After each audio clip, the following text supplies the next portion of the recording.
You got to engage at the appropriate time. You can't engage when you're going to put life and property at risk.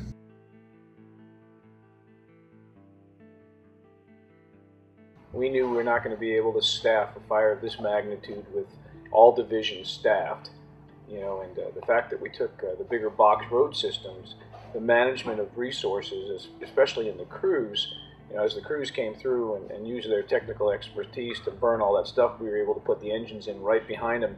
And as the orchestration of, the plan came together, those resources, usually you come to a large fire, you get on a division, you're there for 8, 10, 12 days. There were crews that were moved 2 days here, 2 days there. So kind of a tactical approach of let's get the most we can out of these crews, and then wherever we had road systems, we saw the value of using that. The ends of 65 engines, I think, at the peak here. So instead of using the aviation assets to kind of keep it in check, we went to the ground engines to use it. So it was unique. It was unique in the fact that it was small tactics used on large country. Your challenge is to manage and contain the Whitewater-Baldy Complex Fire. This blaze, exhibiting extreme fire behavior, is moving across southwestern New Mexico's rugged and steep Gila National Forest and Gila Wilderness. Burning, so far, almost 400 square miles, your incident has become the state's largest wildfire in recorded history. 24 hours ago, the fire made a 60,000-acre run in one day. Your decision-making relies on identifying reasonable objectives for protection of critical values at risk, balancing these objectives with the amount and quality of exposure to your firefighters, and ensuring the highest probability of success.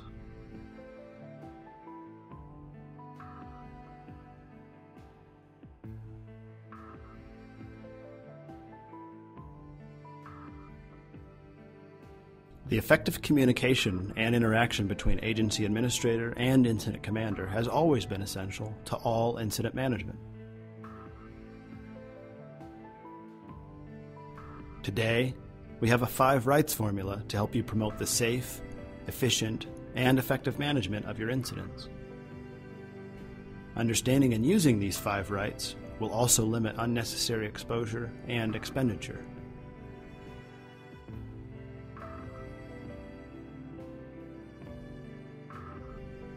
The right plan, as informed by the risk decision framework.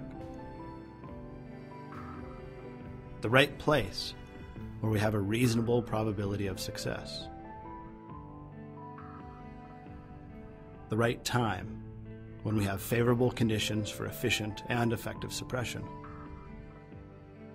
The right assets, those suppression assets needed to safely implement tactics in support of reasonable objectives. And the right duration, release resources as soon as they are no longer needed. So, let's see how the agency administrators and incident commanders actually partnered together to meet the challenge of successful suppression and containment on the Whitewater-Baldy Complex. The main thing with this fire was it did everything it wasn't supposed to do, from what we expected, even with the folks' experience and their knowledge of the area. With the drought, the extreme fire behavior that we've had, even last year, we experienced some of the same thing. And I think people are able to draw on their experience, but they're also having to look beyond the boundaries of what they know to look at each fire now as kind of a unique thing and see where that fire behavior might change what's going to happen on that fire, because we've seen it do things here that it's just no one expected it to do. The main learning points for me was FS Pro and other tools are out there, but you have to just use them as a tool, not as the total guiding method of doing things on the fire. I'd say going into it, I had more faith in some of the tools, like FS Pro. I'll never quite look at that quite the same again, after this. But I think it's still a possible tool, but it's just a tool. And you have to rely on your gut and those of people who have worked in the area before. The other thing that we looked at once we sat back and looked at this fire, especially after the two fires merged together, which at the very beginning everybody was saying, oh, they'll never merge together, you know, it'll never go down toward the town of Mogollon, so on and so forth. And then, of course, they merged, they started heading toward Mogollon, and we decided that we needed to look at this in a different way. And at that time, the Type 2 team decided it was getting beyond their span of control, and that's when we decided to bring in the Type 1 team. And at that time, we sat down with them and figured out that the way these fires were going and the way the winds were coming in, that we needed to look beyond immediate suppression, direct attack. The whole time it was full suppression, but given the terrain was being so steep and all, we knew that we would have to step back a little bit for the safety of our firefighters and give it time to really come to us.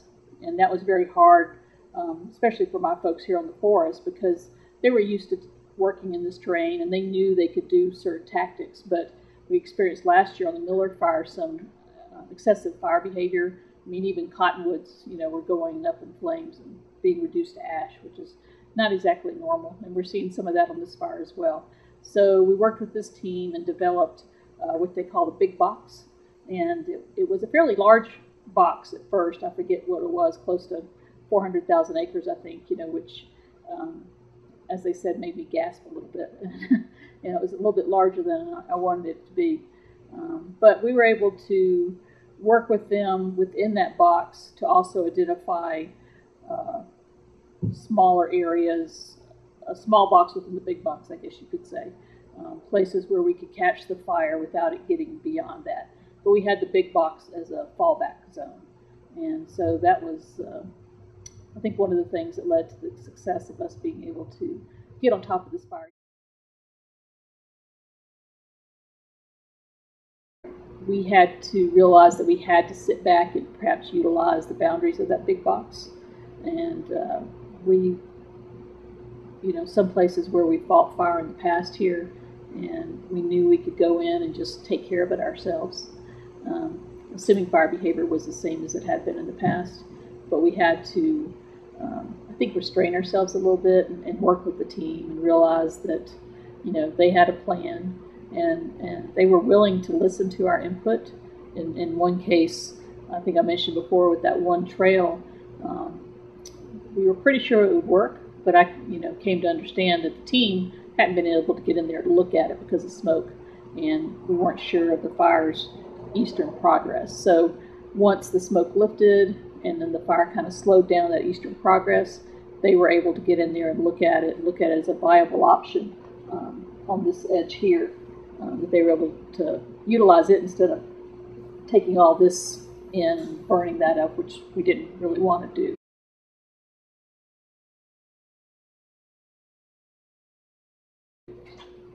As an agency administrator coming into this with a Type 1, it's really important that you spend as much time, you know, around the camp and folks as you can. You know, the ICs may say something different, I don't know, but it's I think it's really helpful for you to figure out what the processes is that they're going through and get to know the folks involved so that you are able to have those conversations with them and feel comfortable, you know, opening up those conversations, whether they're difficult, you know, or easy. I think that's what helps make the conversations go along when you need them.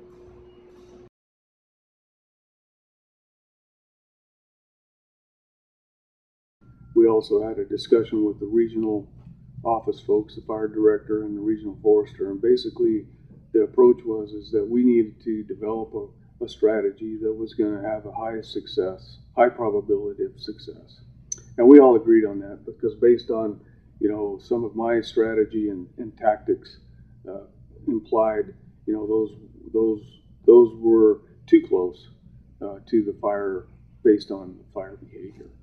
And so we sat down as a group, and, you know, Tony's operational folks, they engaged with us for about a day and a half, 2 days, looking at that broader picture and where we could have that high probability of success. and we developed this big box that we have on the map and inside basically the planning area. And the primary objectives still remain, protection of Mogollon, protection of Willow Creek, those values at risk, utilize road systems on the north end of the perimeter, and tie this back into the wilderness or the Miller Fire from 2011. We pretty much knew that on the south end, the south and west end, that we're not going to be able to get anybody in here, just due to the nature of the terrain and the topographic features. And so they backed off to road systems and flatter ground to utilize more of that indirect approach. Tony Pruitt and myself, we sat here in this room one evening till about 11:30, and we talked about the what ifs and developing additional strategies. And so we had a good dialogue and gaming things out to the what ifs, and that helped us get to where we are today. Basically, we looked at options of NEMO teams, and we looked at options of Type 3 teams, an additional team to support the eastern side of the fire in the wilderness. And we had a pretty good dialogue with that, and visited with the regional office and other cooperators, and had a plan in place that if we needed to implement that we could. We talked early on about, when we developed the strategy, that patience was a key word with the fire. That was even my message with my team is that we're not going to be able to or have the capability to engage. So we have to be patient, but in being patient, we need to be looking out ahead of the fire, protecting those values at risk, getting those things in place that would increase that success of protection for the values at risk. All the key players knew that this was going to be a long duration event, in particular because, being in the wilderness, being able, you just can't go in there and drop water or slurry or what have you without having the ground folks to mix that stuff up. And of course, the availability of the resources are becoming more and more limited. In particular, I think public meetings and such, explaining that to the public is sometimes a challenge for agency administrators, ICs, because you always get that question.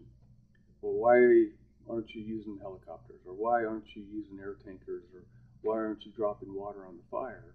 And, it's just an educational process with them. Well, you can't necessarily use those pieces or those resources in the types of conditions that we had.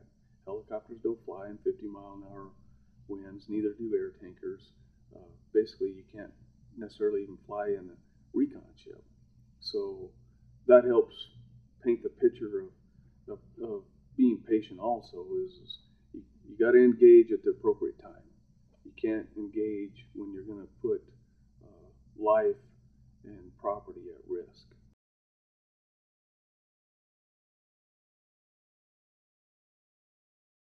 What does it really mean to manage a fire? What does that really mean? We know what suppression is. We're going to control it. We know what containment is. That's a part of controlling the fire. We know what confinement is. We have a box similar to what we've done here, and we're going to confine the fire within that box. We may be managing things, but the end state here is we're confining this fire to this geographic area. And I think that I haven't heard folks talk like that. Talk about what those three words really mean as it applies to managing a fire. And I think it's something that could be useful to bring back, because I think the older generations understand that. I think they, from a public standpoint, and probably from an agency standpoint, they understand that. Us, the old people, us white-haired people, bald-headed people, we understand what that really means, and I think the public does too. I think they understand what confinement means. versus, throwing words in there that's fire use or managing wildfires or what have you.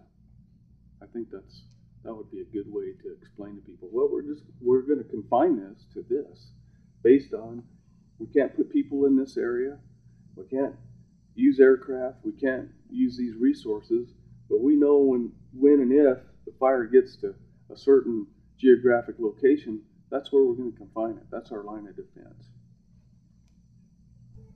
So overall, I think it's been a pretty good success story with the engagement of the IMT and the agency reps and agency administrator and everybody being on the same page and plan up front and early, and no real surprises.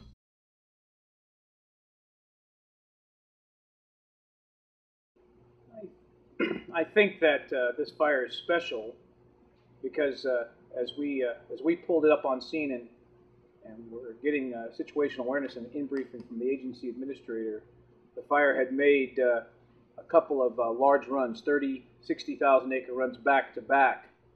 So as we came in and looked at the energy that the fire had and the resources that the Type 2 team was here with us and before us, and the tactics they used that were not as successful, at that point I thought, and we thought, that we'd have to take a look at something else. It became evidently clear to us once we got the in-briefing and we started looking around that we were not able to go direct on the fire and that we had to use what we call a big box concept. We also had the luxury of having an operations section chief who was on the Gila for 15 years in engineering, so he knew where the road systems were and where we had the best chance to tie a big box together. As he sat down with the map and the other ops chief, we started to pencil in what we thought would be the best opportunities to stop it. Based on its runs of the last 2 days, we went up on the northern end to what we call Forest Road 141, 12 miles out ahead of the fire, and decided that we were going to make a stand there. Resources were in place from the Type 2 incident, and at that time they commenced to starting some prepping along that road. The next day, that fire, as we anticipated, traveled that 12 miles over that course of those 2 days, hit those roads, actually spotted over. We were able to pick up the spots because there was some fuel treatments and friendlier ground and a fuel type change that would allowed us to get in there, pick up the spots in that pine type, create the anchor point, and then we had a place to go in both directions, east and west. So at that point, we thought we'd have a toehold, at least with an anchor point to start moving with. The plan, as we laid it out over the next 24 hours and presented to the agency administrator, we came back and gave her a box that was 390,000 acres. As she gave me that, as she had given me the delegation earlier, I don't think they or us realized the magnitude of how big it was going to be until we, put it through GIS and found out that the box was 390,000. We had direction on a phone call from the regional forester, Corbin Newman, who said that it's okay to think big box. Don't put those firefighters in a place where it's a 50-50. Come back with a plan that's higher. And that was kind of the okay. Gave us the okay to say, we're on the right track. And we came to the higher ground, came to the road systems, and we were able to use those road systems engines to be successful rather than to use the aviation assets. And we were giving the firefighters a 70 or 80% chance of success rather than a 50-50 and having used aviation assets to increase those odds. It was a piece of country that we looked at values at risk, and our burning operations were painfully slow at first using good techniques we modified through day and night, finding out how we could get best effects so we didn't come back and add to or contribute to the severity of the burn.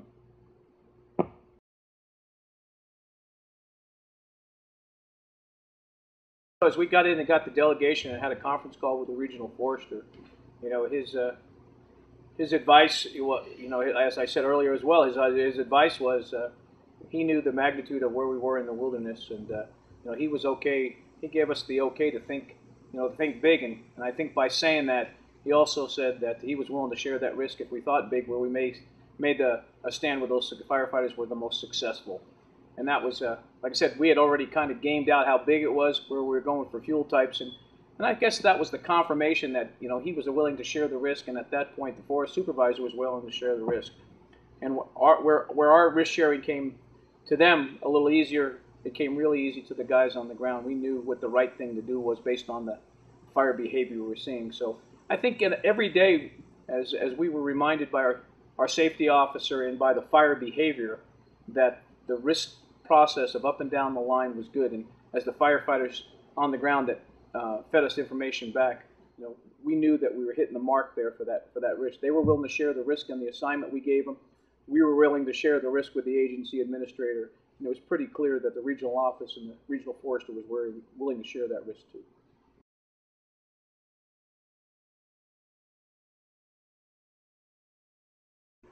I think there's a kind of a reputation that when teams come in and slick off the land, find the road, just burn it to box it in and be done. But I think IMTs through the last 10 years are recognizing that our role is we can apply fire and do it in low intensities, and that if we do that, the forest and the staff of the forest are much more appreciative of us understanding that we can reintroduce fire in a suppression environment, but do it, you know, so that when we leave, we've done some good things.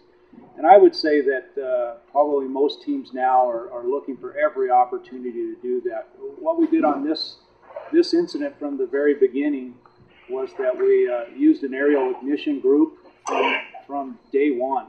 We took one of our division group supervisors and put him in a helicopter and said, you sit there, and in the morning and the evening, we're going to ask you in conjunction with the ops chiefs to drop some ping pong balls in these areas where we can ease fire down the hills under the right conditions. And that was a daily part of our plan. And matter of fact, at some point, we were just looking for opportunities to enter that low risk or low intensity fire. And that was some of the things that we were looking for as far as being patient. Since we can't go after the suppression piece, let's go bring low intensity fire down the slope. So it gave us something to focus on. That was the right thing to do.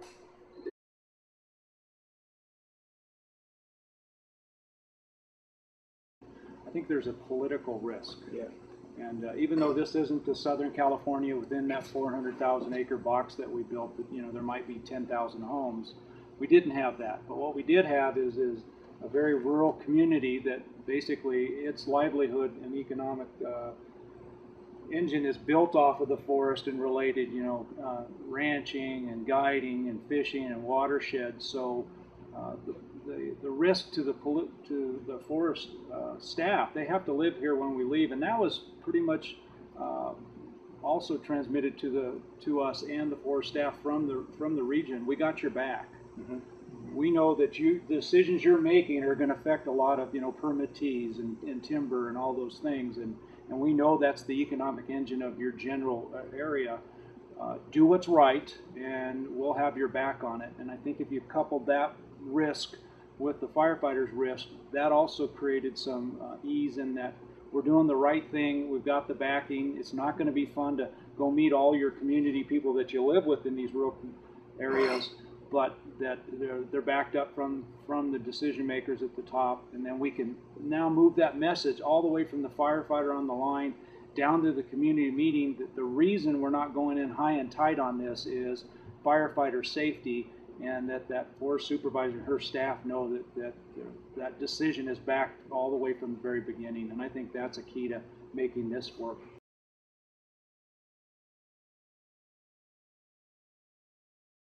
And there was some pretty tough love at some of those community meetings from people about, you know, why aren't you chasing fire? You know, the paradigm of, well, you have retardant ships or aircraft, and you have helicopters, and why aren't you using them to put the fire out? It took a long time to coach that community that you know, using the use of aircraft is not the silver bullet. That the aircraft has to be associated with boots on the ground in order to be effective, and that took a long time. You know, people were angry. They were emotionally charged. They were angry about that we weren't doing enough. And as we explained more and more about that risk of inserting them, they kind of came around to understand. I think the public came around. We had a tough gentleman. A funny story is we had a tough gentleman that was up in one of the communities when Pruitt and I first came up, and he was angry. And at the end, we had gone by a local store to get gas, and he was in there, and he said, I'm not angry at you anymore. And I understand what you're doing, and I think he was one of the guys that was really mixing and stirring up there. And I think they got it after a while. I think the bottom line is we told them we were going to do something. We did what we told them, and we were just, I don't want to say it's tough love, but it's kind of a tough love attitude that, we know the facts, and the country's going to look like this. We're going to put fire on the ground as suppression efforts, but this is still going to be some outcomes. The take-home message is we had an opportunity on a large-sized landscape where things lined up for us to be proactive in letting fire, come down and not trying to engage it until it was at our terms, and that this lessons learned is all about taking a look at the opportunities, and I'm not here to tell you that this is the magic bullet to solve every situation, but you really got to assess, firefighter safety, because I'm a proponent is if you give the firefighters a high level of success or to be successful, they're going to perform at a higher level, and you're going to be a lot more successful quicker. It's always been the next ridge or the next drainage, but really through good conversation between agency administrators and ops and ICs, and using those years of experience that these Type 1 teams come up with something that is better than 50% when you engage one of these crews. In the early weeks of the Whitewater-Baldy Complex, the potential for post-fire flooding was already being discussed and addressed by agency administrators and IMT members. A very vital part of this is looking at the post-fire events, because there's a potential of having some very heavy flooding after this, which is going to affect several communities.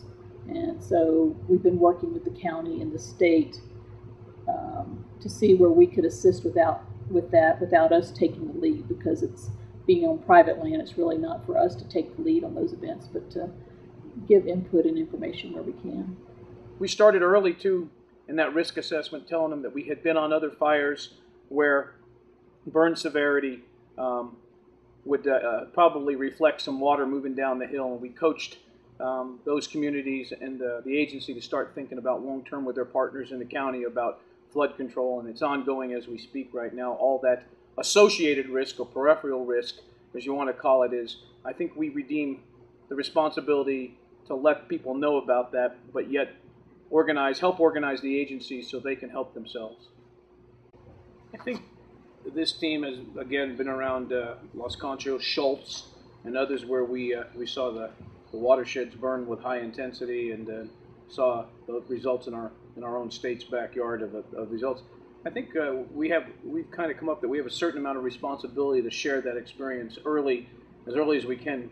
And it's not so much that it's our responsibility to take action to it, but it's our responsibility, I think, to inform local officials that we have seen that, and to get them organized and let them help themselves organize and pre-prepared for what might come. I think the BEAR team is a great way to start for burn severity, so you can kind of see what kind of flows you're going to come out of those watersheds. As more and more, as we deal with these large-scale fires, and we have large-scale destruction or severe burns to these watersheds, we're going to see that in the Southwest. And our job was to, I think, to inform, help coordinate, and bring those entities together and let them see what's out there. On the incident's third week, the Phoenix Nemo team takes over the Whitewater-Baldy Complex. But then there's the other side of this coin, and that's what the fire results in. That's the post-fire elements that affect the environment, the landscape, and then all of our persons who live in this area and work in this area, they're going to have to be with this for quite some time. The landscape has shifted and changed somewhat as a result of the fire. What that actually will end up becoming once we do have moisture flows start to come back in, and as the vegetation begins to restore itself, we're not 100% sure. There has to be a stage of discussion, dialogue, if you will, and preparation for what that may be like. And so there's that uncertainty. There is that opportunity certainly to deal with some of the unknowns and some of the knowns, and then comes back into that question on communication and dialogue. And that is so critical that all stakeholders and citizens, local communities, officials are all engaged in that. So we all have a common picture of what's happened out there, why it's happened, as an example of the fire on the landscape, so to speak, and what environmentally can take place within the next couple of weeks, few months, or maybe years downstream.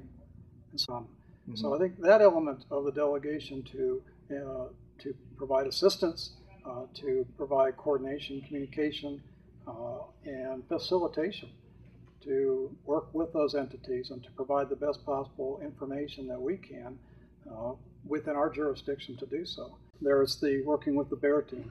How can we help the BEAR team in their coordination and assistance as they work on this assessment? So what are the things there that we might be able to provide support to? And then there's the working within the communities, the information on not only the fire itself, but also information on how do we prepare for the post-fire impact on the environment with the coming monsoons.